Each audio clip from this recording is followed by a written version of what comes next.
matik dito sa bubong at maraming tulo dito. Ito, bagong bubong, pero rescue lang kami ngayon dito para ma-check mga tulo dito.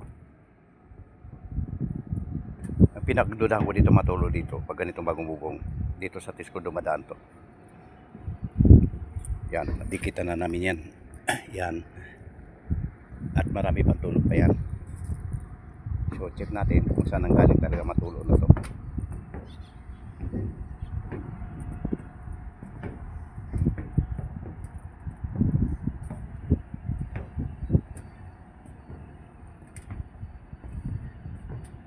Kaya minsan talaga yung pag-textro dapat kung anong lapat ng yero, pagdikit ng ulo ng textro dapat tama lang yun. Huwag natin ilubog. Kasi pag ilubog natin textro at nakadint yung yero sa pag-textro, yan ang matindisi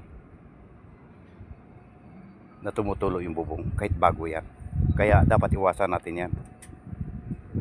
Kaya survey tayo sa taas ngayon.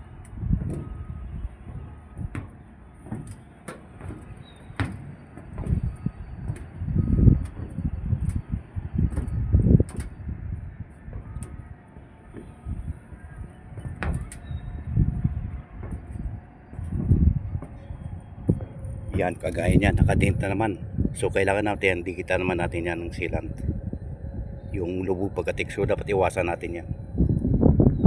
Kaya itong malawakang ano to, check up bagong bubong at may mga tulo-tulo. So kailangan dito talas ng mata.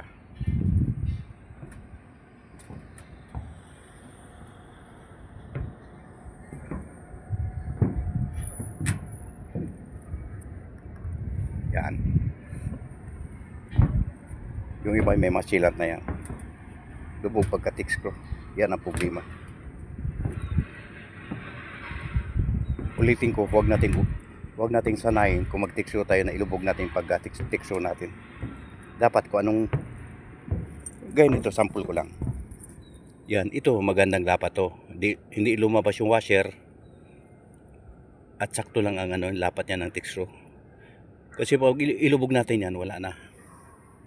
Tulo ang abutan natin dyan. Yan ang tulo sa bubong. Karamihan lalo pag mga bagong kapit na bubong.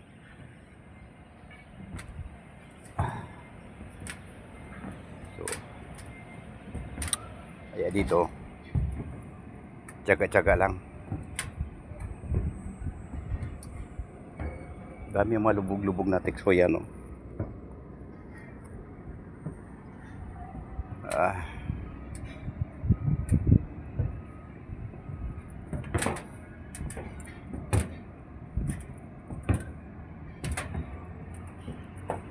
Yan mga building katabi.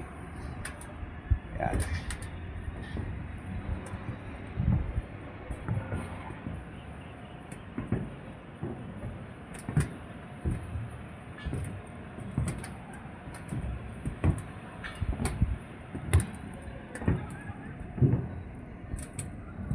Grabe init.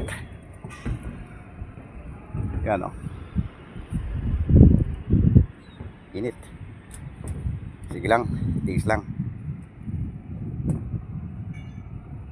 Check upin natin mga tulo dito. Isasahin na ito, dito lahat ang mga education parlinan na ito dapat ma-check upin natin. Bye-bye natin mula dito parlinan na yan, dito hanggang doon. Pas lahat na direksyon parlinan na yan, check upin natin yan. Yan. Isa-isahin natin yan para makuha natin kung sana ang lubog pagka-texture. Ayan muli, to all my followers and subscriber at sa mga suporta nyo, muli salamat. Ayun, bye bye.